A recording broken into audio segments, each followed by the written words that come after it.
Non-functional requirements are characteristics of a system that don't have to do with basically users and their interactions with the system or administrators or general stuff. They tend to be stuff that's not so much what you're coding for, but stuff that you need to understand as a limitation of the way you code. And there's many, many different categories of these. And again, if you take the specific requirements class, you'll get much more detail of what these categories are and can be.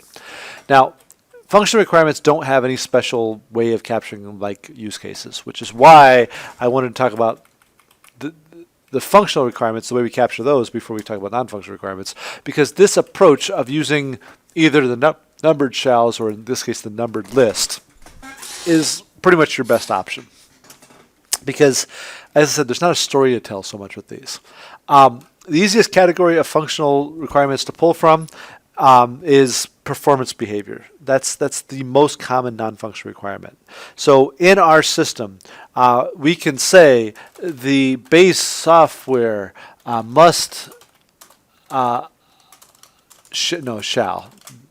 Must is also sometimes let's use the shall to be consistent. Shall shall base software install, let's say, shall only use up to 50% of the memory available on the kiosk device.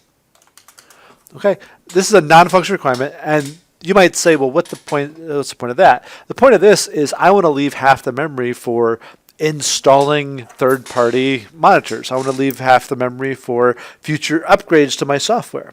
I could also do a throughput requirement inside of here that could say no individual monitor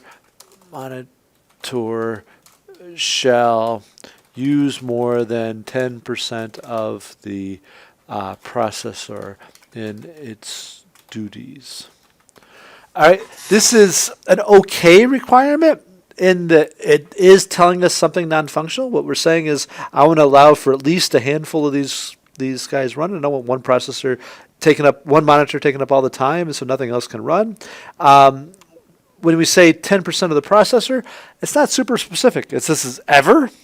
You're saying a monitor can never take up 50% of the processor, or average. So that's what we want to be careful for in writing the requirements. When you look at this, how would I test this? Okay, well, I'd run a monitor. When do I know if it's taking up 10%? So then 10% of the processor averaged over a minute. Average, in its duties. Okay, so what we can say is you can spike out for up to 6 seconds, but if you spike out for 7 seconds and take up 100% of the processor for 7 seconds, then you are not meeting the throughput requirements out of here. Well, when you put it that way, 10% of a minute, that's maybe that's still a little bit vague. The point being here is when I write these requirements, when I write any requirement, I should be thinking about how do I test it? How do I measure it? How do I know if it's successful or not? And non-functional requirements become very, very difficult. Another, besides for performance, another key aspect of these is security. So the Wi-Fi connection shall be secure. Sounds like a great non-functional requirement, right? Well, how do I test for shall be secure? Do I have to try every hacking technique ever done to ensure that the Wi-Fi connection shall be secure? What is the requirement here really mean? What am I worried about? I could say the sensors shall only connect to the kiosk via a VPN.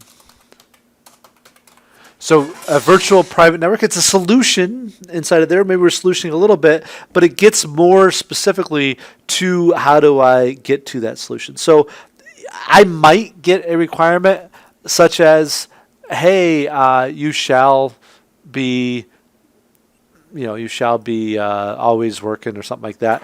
It becomes difficult to test. I should ask the question, how do I test? If the business says, well, it's important, it must be done, just have that requirement out there. I don't know how you test it, you figure it out. Then what you should do is go refine that requirement. What you mean for that to be secure underneath it. So testability is a huge factor inside of there. Security requirements need to be very, very specific. So something along the lines of, I shall require two-factor authentication when dealing with users is much better than being secure.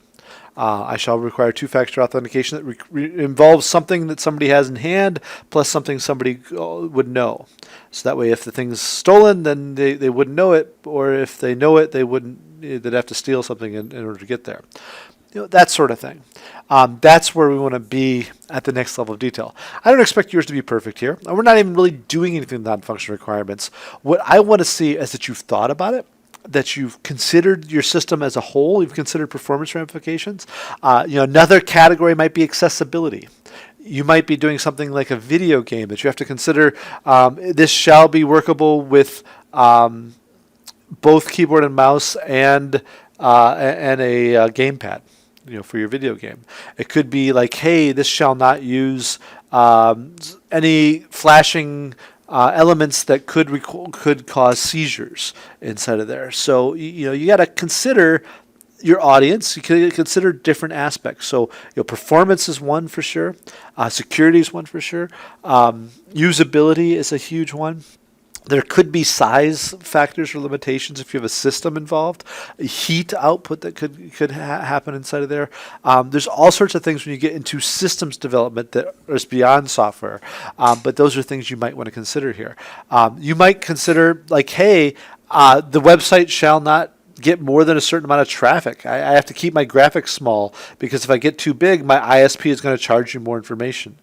Maybe all videos shall be stored on public media such as YouTube or Google Drive or something like that allows us to reduce the bandwidth to our servers. Again, it's not something you might think of, but it's a limitation on the approach of the solution that is required based off of some business need. In this case, cost. I don't want to use my bandwidth on my ISP.